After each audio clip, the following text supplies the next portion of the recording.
One set of crazy people jumping up in the Entertainment Report podcast. Yours truly, the Vincy Bad Boy Problem Child representing. Bang! Keep it locked.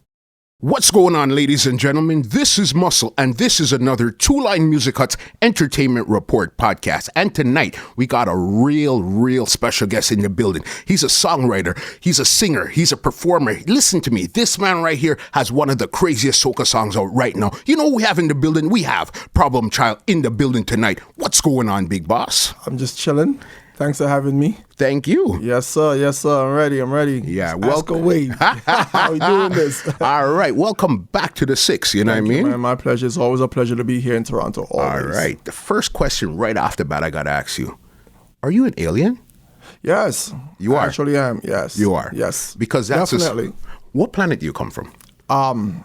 Every other planet except one. I won't say which one. Yeah. I won't say which one I'm not from. Just go down all the planets in the solar system and see which one's up. Nah, he's not from there. Yeah. Yeah. Well, no. Yeah, I'm not from Earth either. Yeah, you're an alien. Yeah. Just needed to confirm that. Yes, so everybody definitely. knows Problem Child is definitely an alien. And corona proof. All right. That's what we like to hear. Good. You know what I mean? So, you know what? Since we're talking about corona, I was going to say that let's get into it now. Mm-hmm. Right now, we're in the middle of a crazy pandemic, corona pandemic. All right. As an artist, what does that mean to you? Wow. It means so much, man. It means so much. Like, to begin with, like, on a personal level, man, everyone, we have friends, I have family members, you know, all over the world, people I've met, you know, people I have to work with.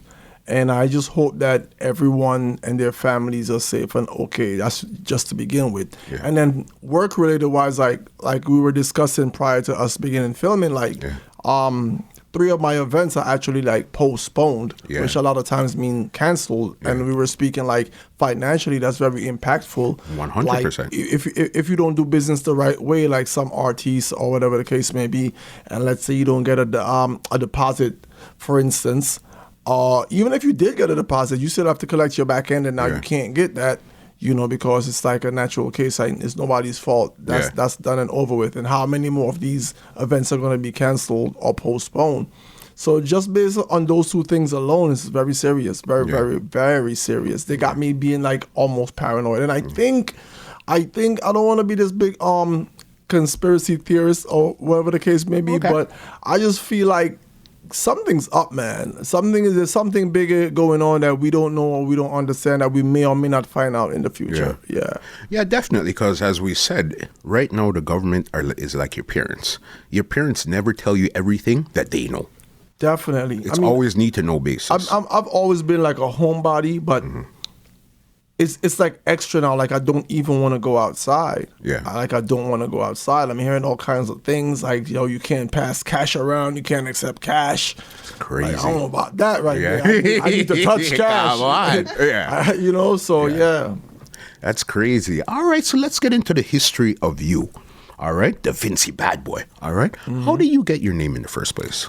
Vincy Bad Boy is kind of a spin-off Problem Child. Okay. You know, and coming up in the music, everyone, especially like the hip-hop artists, always has like, or had, or always have had a moniker. Yeah. Besides our alias, besides their actual name, like Cartel is Adi the Teacher. Yeah. That type of vibes, you know what I'm saying? And everybody, a bunch of other people, let's not get into all that. So it's basically a spin-off, the Problem Child, the whole Problem Child thing, you know, I'm from St. Vincent. Mm-hmm. This is where the Vincy came from. Yeah. And I'm somewhat outspoken, you know, and don't really have a very low tolerance for nonsense and so on and so forth. So basically.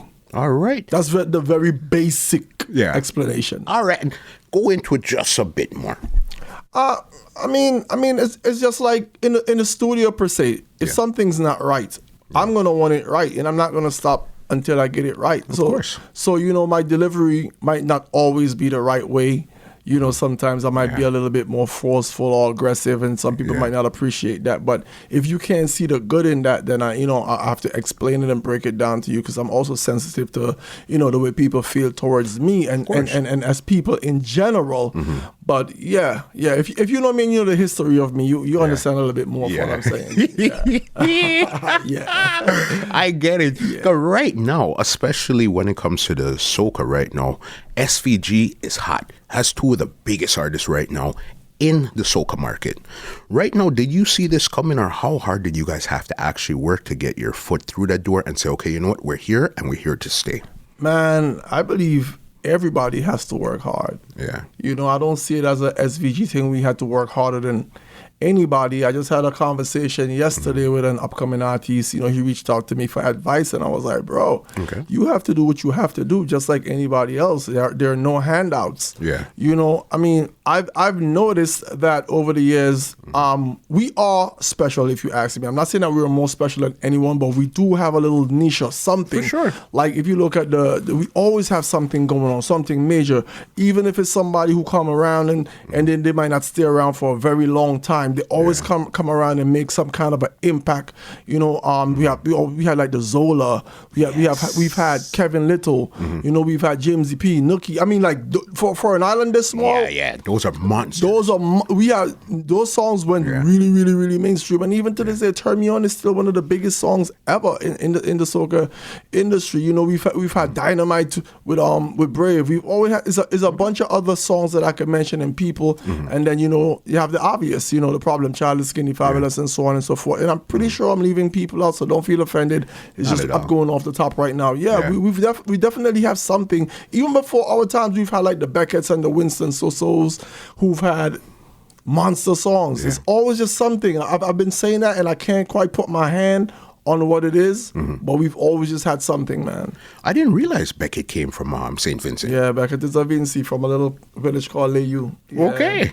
You learn something every day. Leyu is where two of my producers are from as well, Parry, Jack, and Friction. Friction, I've done a bunch of work with, and Parry, also in recent times, I've done a lot of work with them. Yeah.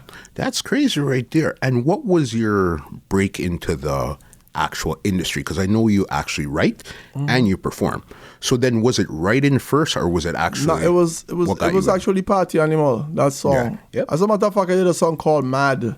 I think maybe 2 years before that, if my memory serves me correctly. And that was the first song that actually had me seeing I could make a little bit of money off soca music or whatever the case may be. But what happened is, when people started doing the rhythms, I wasn't really given that much of an opportunity to be on these rhythms. Okay. So I tried to figure out, like I was saying in an interview in Antigua like a couple of weeks ago, like no matter what happens, no matter what negative vibe come your way, no matter what obstacle you may face, always find a way to work around it. So For sure. with that being my obstacle, that I wasn't given the opportunity to be on these rhythms, I was like, wow, okay, nobody want me on their rhythms for whatever reason. I don't know why. Maybe, blah, blah, blah, XYZ. Who cares?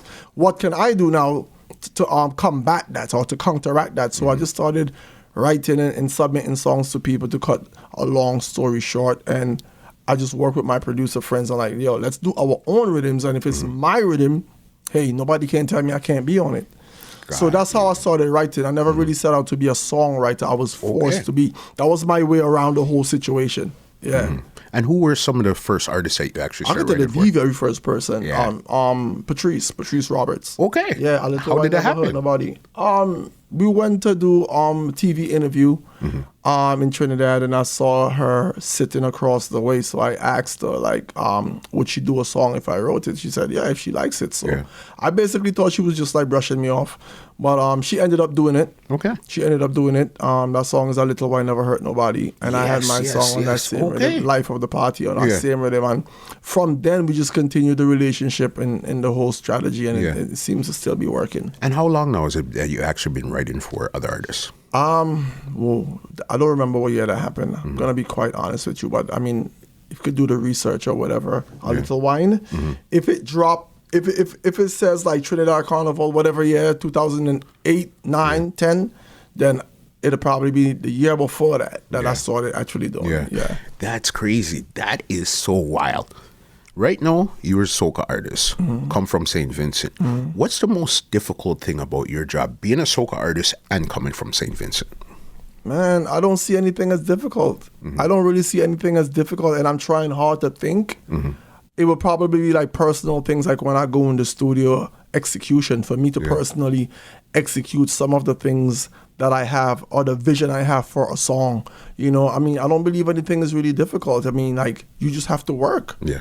You just have to work. Anything that's easy is sometimes not the best. So, You get I mean, we all have our little little obstacles and little things we have to go through to accomplish what we want. But without that, I mean, it's not fun. The journey is sometimes better than getting to the destination. You know, it's fun. You have to enjoy the journey. So as far as the most difficult thing, I can't say. I don't know.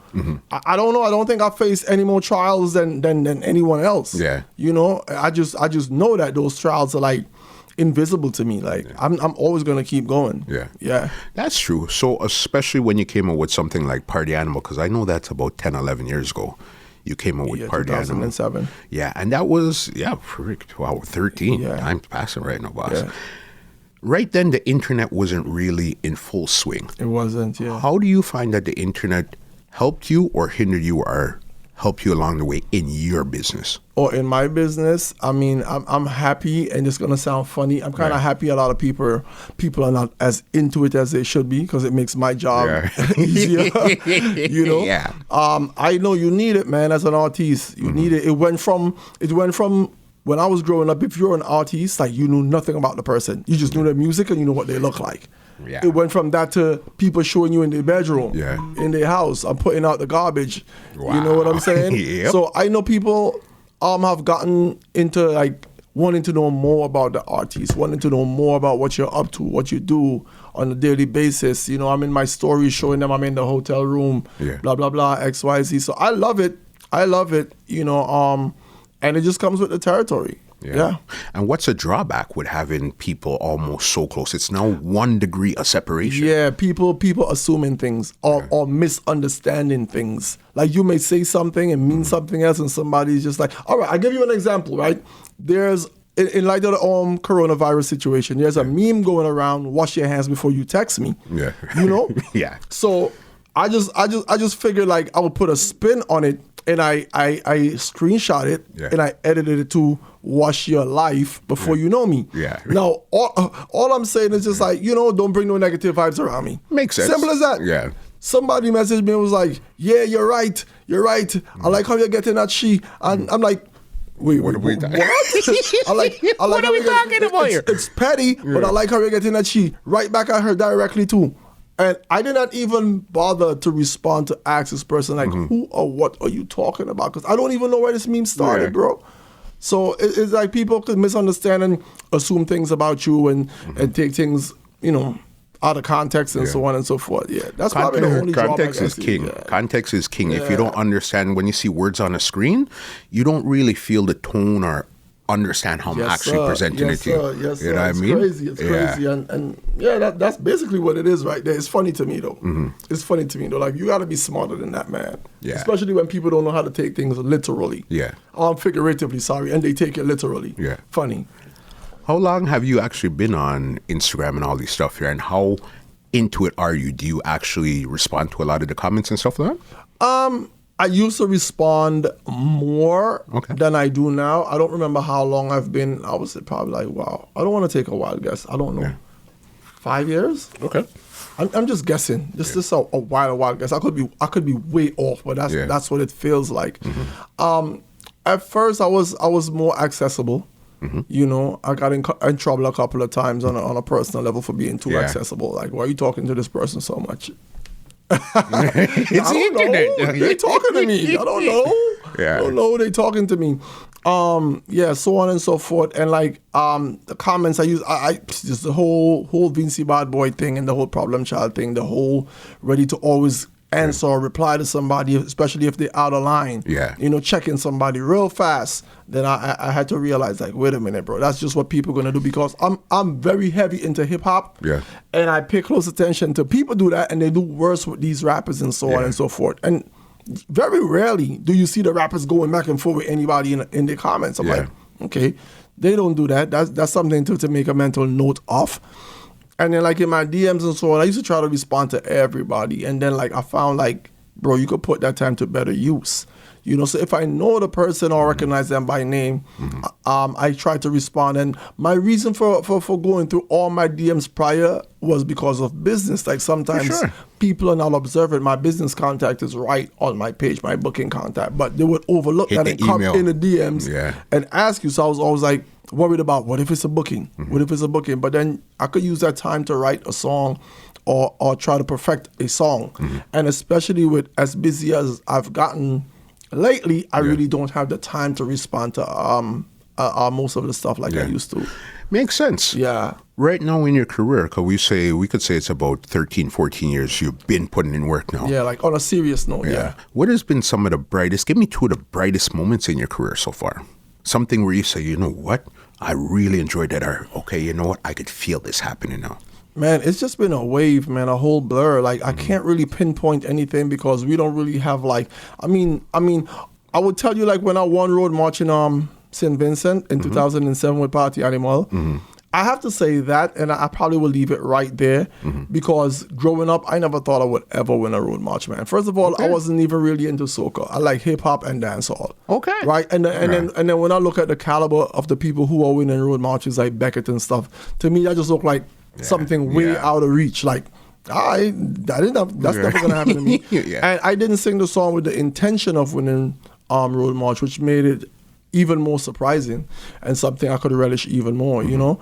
I was just like, wow, I really won? Like, somebody told me I was going to win. Down to the last, I was like, bro, it's not going to happen. I mean, from then, I've pretty much just worked and accepted all the blessings that came my way. So, you know, we don't have, like, Grammy Awards and stuff like that yet, you know, specifically as a soca genre. So there's nothing on a major level I could look at. You know, I have to look at little things like Patrice agreeing to sing the song. You know, my relationship with her, she's like my sister, which is more important than, you know, winning any award or anything like that. You get to meet people and build a bond with positive people, and those are my highlights. That's like getting to work with people like Michelle, you know, Bungie, Faye, you know, the whole works, everybody, nobody excluded. Those are my highlights. From fan to co-workers, you know what I mean? It's like you liked it. I seen you guys on TV. I heard your music, but now we're actually standing in the studio and we're making music together. Yeah, that's crazy. Yeah, that's crazy. You know what I mean? Crazy. Yeah. You said hip hop and dancehall. Who are some of your favorite hip hop and dancehall artists? Inspire you. I like everybody in hip hop. I like from the older generation, from Big Daddy Kane all the way up. Yeah, Kool Moe Dee, Bismarcky. I could go past that. Just because even if it's before my time, I love music. All the way up to like the Lil Baby right now, Lil Tecca. Just name it. I know everybody and in between. Right? And then there's dancehall. My all-time favorite is Vybz Kartel. But I could go as far back as Admiral Bailey, Lieutenant Stitchie, Yellow Man, Daddy Twitch, everybody, you know, Nicodemus, Junior Demus, Supercat, you know, everybody, Beanie Man, Bounty Killer, everybody. Even Idonia, even some of the lesser known people like Size 10. I've always been a fan of Governor. This man said Size 10. I've always been a fan of Governor from when he was Diablo. And you know, music is me, man. I love music. I love even outside of music. I like R&B. I have a crazy Time Life music playlist with people like what's his name? Cuomo. Perry Cuomo and stuff like that on there. Nat King Cole.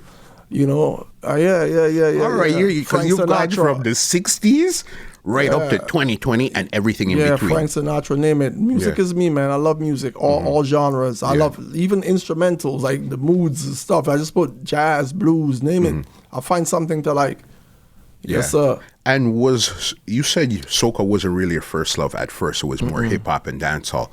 So where was the switch for you where you said, okay, you know what, I'm going to become a soca performer and a soca artist? Okay, it was kind of like an accident, but I believe nothing is really an accident. It was just set up and designed that way.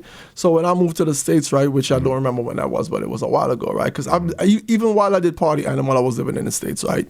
Okay. Yeah, so prior to that, I'm living in the States, and I'm finally going out to these parties now. I got comfortable with living there, whatever, basement parties and whatever, but they weren't playing any soca at all. Okay. And then they used to give us three songs, right?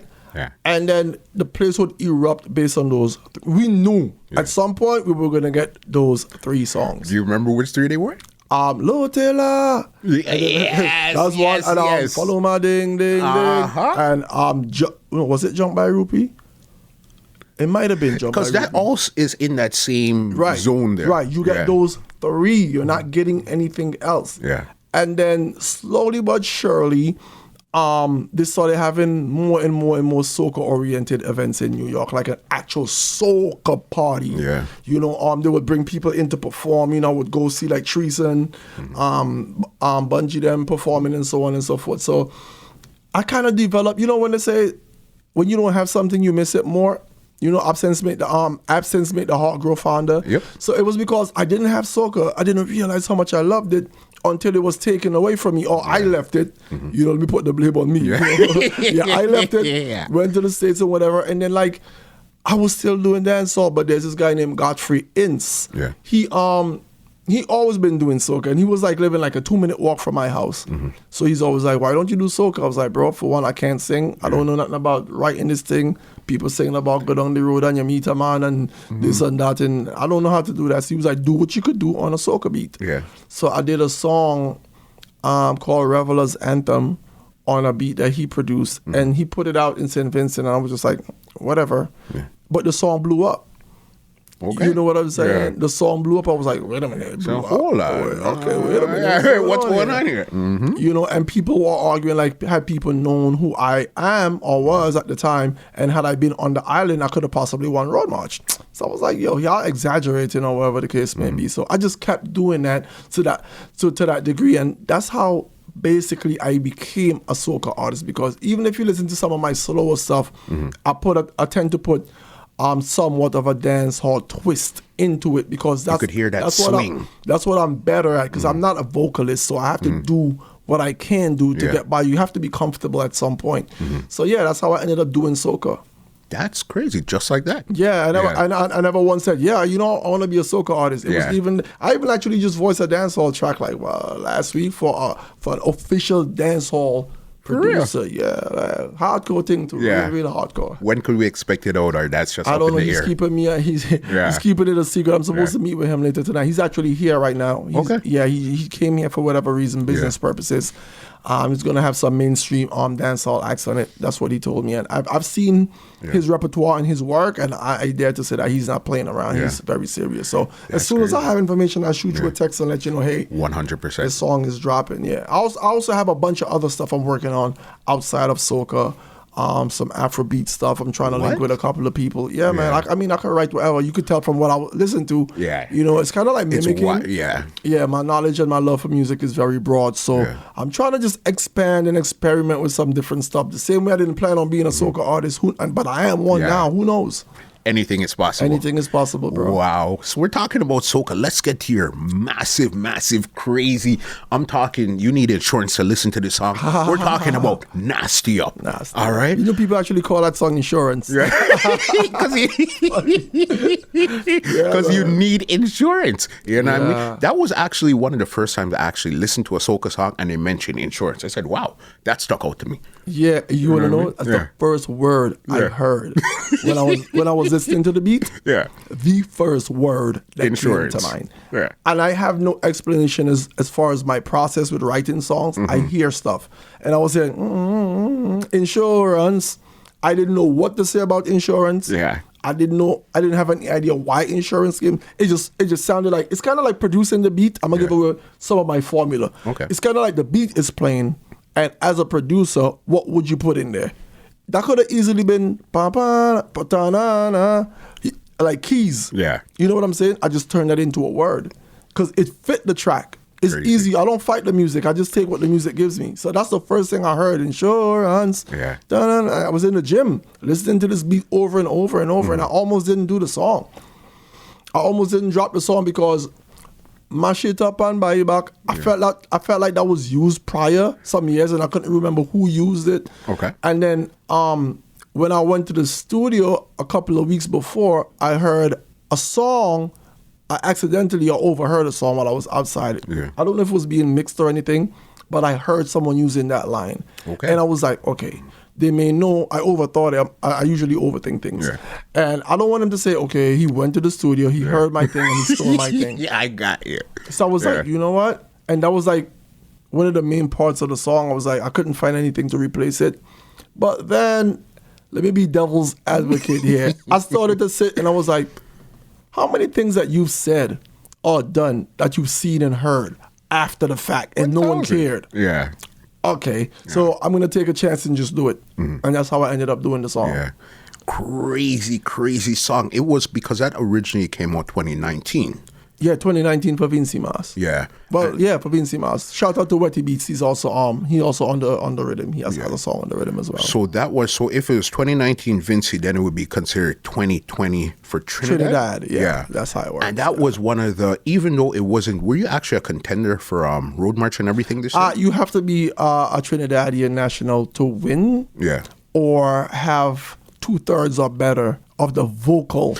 Yes, on the track. So like if I had 2 Trinidadians on the track with me, then I could register for Road March. Otherwise, then no, I couldn't. There was no chance that I could win. Yeah.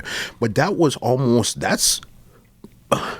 we could almost say here and say that was that's clearly top 3 when it came to Trinidad Carnival. I mean, I don't know. I mean, I'll take it. I'll take that. But, as soon as I start saying, then, once again, the misunderstanding part of people going to, tapping like, see. I said it. I see. I said it. I said it. Not me. Yeah, I said He's right, though, but. Yeah, I've seen a lot of performances, even you and Lyrical. We're doing a lot of stuff because he's on the track also. Yeah, he's on the rhythm, yeah. That was crazy. And how did it feel to actually get that type of welcome in Trinidad? I mean, it felt great. It felt great. I've been going there for many years, doing my songs, performing. What it was for me is that finally I had a song that I was very comfortable performing, because a lot of the other stuff, like with me, you have to, like, music evolves. And 100%. a lot of times what you're good at or what you like might not be the thing that's happening, right? So we had different eras where it was like this before, with the whole crazy songs and the mashup songs and whatever. We went to a little R&B soca time period. Can rhythm and stuff like that. Yeah, then we went to the whole dance music. Everything was everything was that. And now we're here. And this is more something that I'm comfortable doing. I've adjusted to each change, but this is me. So, I mean, anyone could look and tell, like, at my performances in Trinidad especially. I was just always comfortable. It was fun. I was never panicked or not that I ever am on stage, but, I was very, very, very much in my element. Yeah, so that was the biggest part of it for me. Like, I could just run out there and it took a lot of stress off your shoulder, knowing how huge your song is in terms of performing. You just have to find different ways to deliver it. Yeah. That's crazy. And where do you see the actual bubble up? Because when you put it out, it's cool, but where do you see the whole thing rise up? Like, holy smoke, something's going on here. It's funny. When it came out for Vincy Mas, I have another song called Isaac Hunt. Yes. Right? Yes. That dropped, and everybody was like, oh my God. Yeah. Right? So when I dropped Nasty Up, so many people were on Isaac Hunt. And for whatever reason, we just have this stigma in soca, like, okay, if he has a hit song, that's it. You could only have one. Maybe 2. So I'm like, bro, come on. Like, the amount of songs I've written for people, I could have 12 if I feel like. It just might not be unfair with the amount of airtime I would take up, because everyone has to be heard, But, like, why would you kind of, like, thing me, like, put me in a box, like, one song? Like, crazy, like. But anyway, the song dropped, and it wasn't really getting much play. It was getting some play. At first. So I noticed, like, it was on a certain radio station on a certain shift. Yeah. These 2 DJs, or a DJ and an announcer, will always play it and go hard with it. So then I have a friend who worked on the radio station, and I was bored at home one day, and I was like, bro, what are you doing? He's like, I'm on the radio, blah, blah, blah. I was like, let me come in. I just asked him. He said, come in. So I just went in on the show. We started talking, kind of like an impromptu interview. And I said, by the way, there's a song here I dropped that y'all not really playing. Yeah. And it was Nasty Up. So he was like, pull it up, because that's like my friend. He pulled it up. Shout out to Colombian. And the DJ who was on the radio at the time had never heard it. Yeah. It was he was playing, my friend's the announcer. The DJ had never heard it. Yeah. But he was like, what you saying? Fuck it up with the powder. He's like, yo. He said, I thought you were cursing. I was like, I'm not cursing, sir. And then he was like, yo, this kind of hard. So then he played it again. And then he played it like 2 more times in the segment. And that's how it started to build. But Carnival Tuesday, and this is with 2 weeks to go for Carnival. Okay. Carnival Tuesday, a couple of DJs that came in, playing on the road for one of the bands I was playing mass with, they were like, yo, there's a song that I really love and I'm not hearing much about. But you see, the funny thing is with social media and word of mouth and everything, a lot of people apparently had loved the song, but just weren't hearing it. Got you. So I don't know if it's through my social media, through mixtapes or whatever, but it was like on the underground, a lot of people loved it.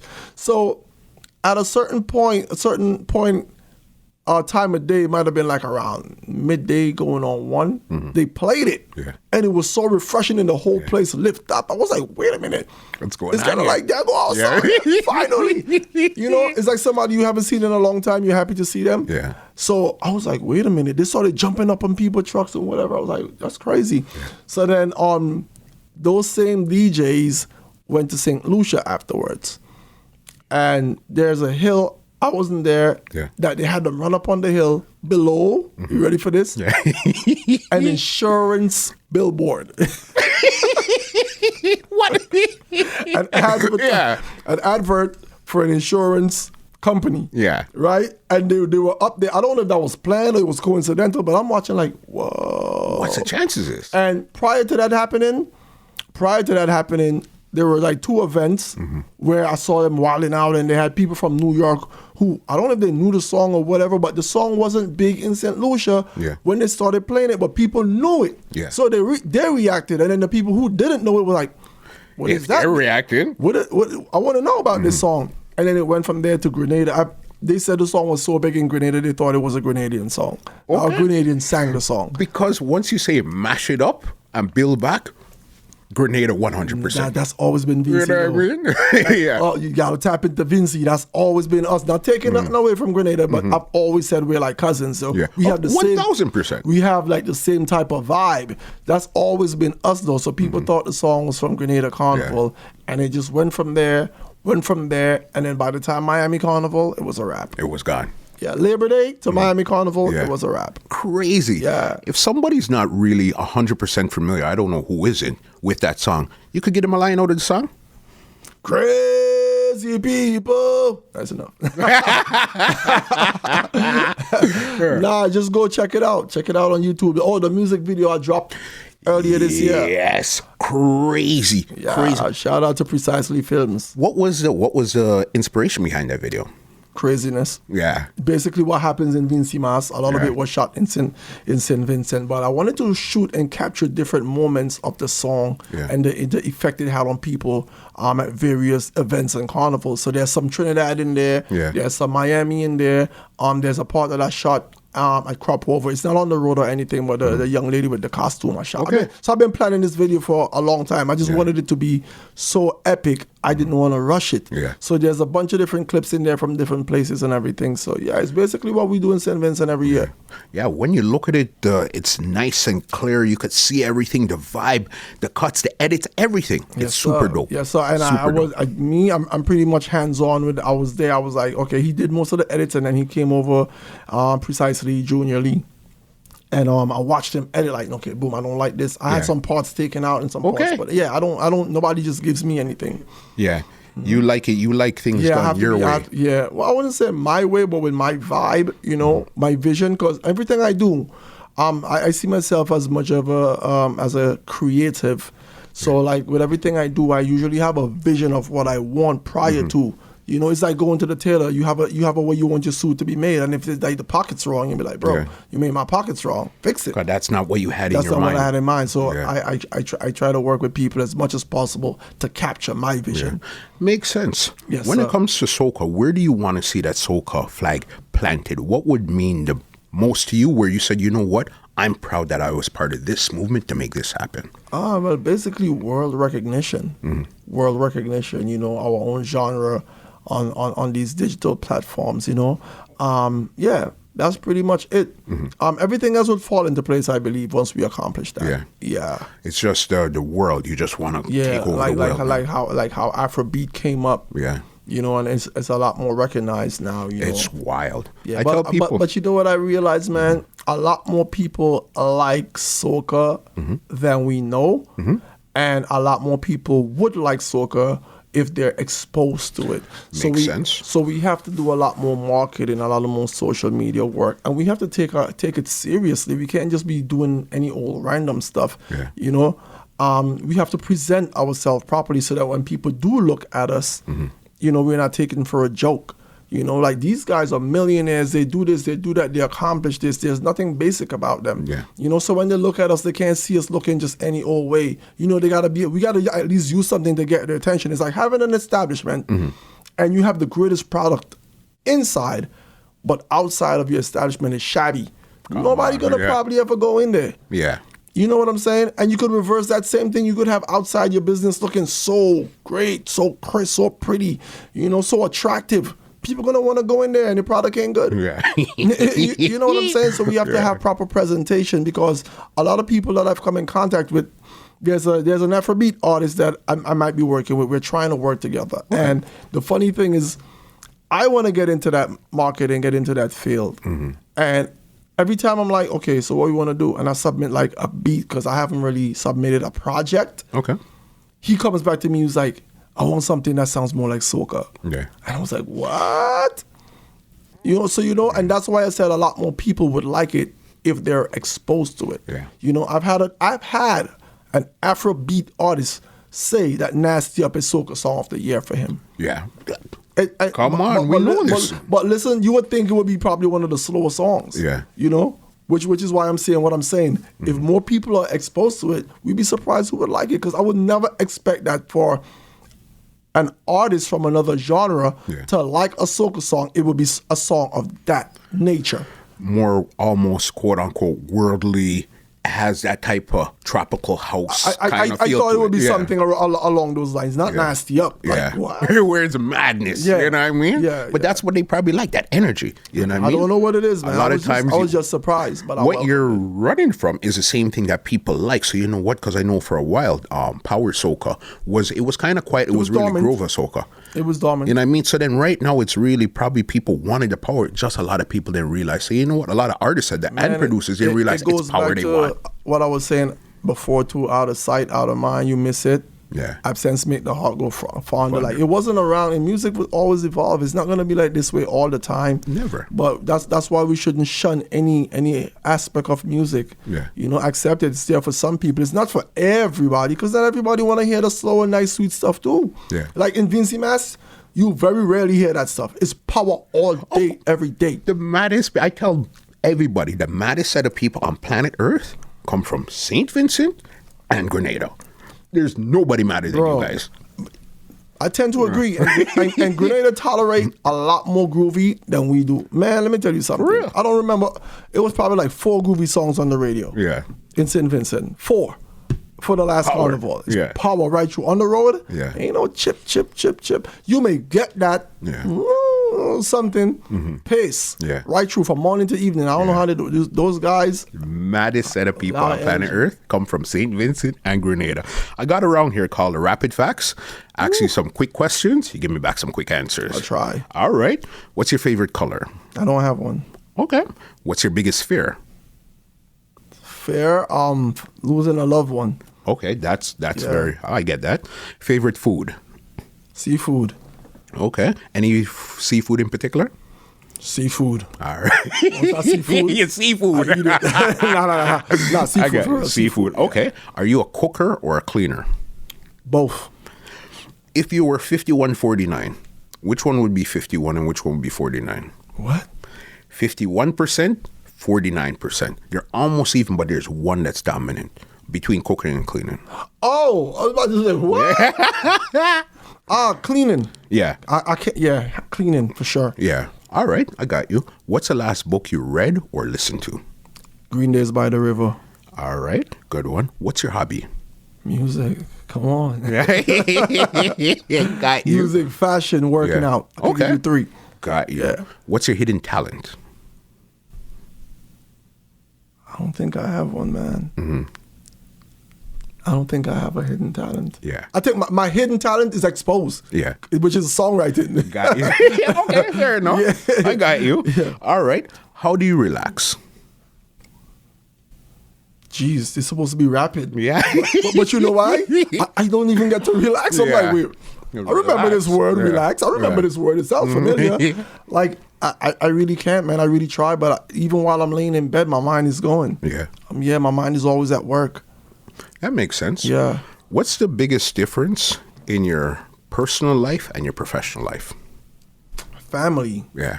Family, man. I keep them hidden, man. I don't like to like put my horse or even speak about like children, whether I have or not, how many, you know, and so on. Just like my love life. Yeah. That's for me, man. I need something for me, bro. You know? Get you. Yeah, I need something for me. All right. One song that had the biggest influence on your life. It doesn't have to be your song. It could just be a song in general. Anything from Bob Marley. Yeah. Biggest influence. Anything from Bob Marley. Got you. Your favorite artist of all time. You gotta get me by genre, bro. Yeah. Just I can't. Your favorite artist of all time that you could think of right now, just today, randomly, Jay-Z. right now. Jay-Z. Wicked choice. Jay-Z. Your favorite song of all time that you could just think of randomly right now. Party Animal. Right? I don't know. Really, okay, that's not mine. Yeah. I don't know. I really don't know. All right. And, bro, me and music is like a computer. Just like I can see that. I can see it. There's no, I can't do that. Yeah. That's really rare. I can't do that. I have words that I like in songs. Yeah. You know what I'm saying? Just like I told you, insurance, that word stuck in my head. Yeah, you know what I mean? I could never do that. Yeah. I could never do that, man. A favorite song? Yeah. One song? Yeah, one. No. Okay. No. Favorite movie of all time? Shotters. Uh-huh. Wicked movie. All right. I got 3 more here for you. All right. Do you prefer water or juice? I only drink water. Okay. Something salty or sweet? Salty. Okay. Your favorite comedian of all time? Man. I'm just gonna say Eddie Murphy. Yeah. He probably isn't, but that's just the first person that really came to mind. He kind of like the father to all these younger comedians right now. And like as far as comedy go, I like actual jokes. I don't like for people. Some people, comedy is just them acting stupid or silly. I get you. I have too much brain. My brain cells are too good for that. Yeah. If you ask me, like, let me think about something. Say something that have me saying, "Yo, this guy's crazy." You hear what he's saying? Yeah. Wordplay. Yeah. Yeah. All right, we got to the end of the rapid facts. You see, everything is good. Yeah. Now it's your time before I get you out of here. Now, if you have any inspiration, anything to say, contact anything, the floor is yours right now. Just follow me on social media, well, preferably Instagram at Real Problem Child, REAL Problem Child. That's it. And take care of yourselves and just like tune into everything I'm doing. That's it. Make sure you keep watching this show.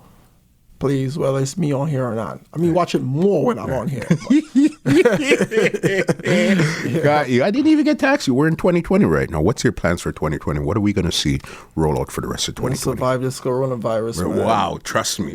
Trust me. Yeah. Vincy Mas is up next. I haven't started anything. I haven't gotten a beat. Okay. Nothing, but I'm working. Okay. You know, but Vincy, we have a unique taste. So I have to make sure I capture what I have to capture for that particular market. So I haven't started working on Vincy Mas. So we have that, and we have the usual stuff that I'm going to try to work with a bunch of other artists, my outside of soca projects, and I want to see if I could drop an album later this year. My second one, the first one is called Problem is a Problem. It's out now. I was supposed to drop it in the middle of Trinidad Carnival, but I got distracted with the shows and the performances and everything. And also, I'm not going to just throw an album out just to throw it out. The first album, because my fan base is not much like some other people, but for the people who know about it, they know that album is probably basically a classic. That's what I've heard. That's the feedback I've gotten. That's not me. That's not me talking. Okay. Right? So I didn't want to shortchange the people who did take time to check the first album out and just drop some nonsense or half-done album out. So I want to drop something that's going to outdo what I did prior. Yeah. That's crazy. So thanks everybody for the love and the support as well. Problem. Yes, sir. It's been amazing. Trust you, me. man. Thank Learned a lot. Your vibe, your energy, crazy. Because now that we actually sat down and did the interview, I could tell you guys the truth. All right. I came yesterday fully equipped. How was you gonna say that? I was just gonna say that, bro. We came yesterday fully equipped. Me and my wife gave cameras and everything. You know what I forgot? These right here, the microphones. How do you do a podcast without microphones? And he said, you know what? Come back tomorrow. We'll do it. I guarantee you we'll do it. And you see, from there, I said total respect. Because a lot of times... I told you to come back in the night. Yeah. You know later what? in You're the right. night if you wanted to. Yeah. If you wanted to. You are right. I gave you an option. Yeah. I gave you a choice. Yeah. And a lot of artists, when they see that first, they'll say, oh, like you're playing around, you're not professional. How do you forget your mic? Bro, nobody's perfect. No, I forgot my passport at home. I'm not. Nobody's perfect. Things happen, bro. Yeah. So Can't wait to see you back in the 6 again. And I know you're here for the big return fete. yes, sir. Inside a Rebel. Yes, sir. Dr. J, big up yourself. Yes, sir. You made this happen. Yes, Big up yourself, sir. Jay, all right? Well, ladies and gentlemen, this is Muscle, and this has been another Two Lines Music Hut's Entertainment Report podcast, and we are out. This podcast is brought to you by www.twolinesmusichut.com.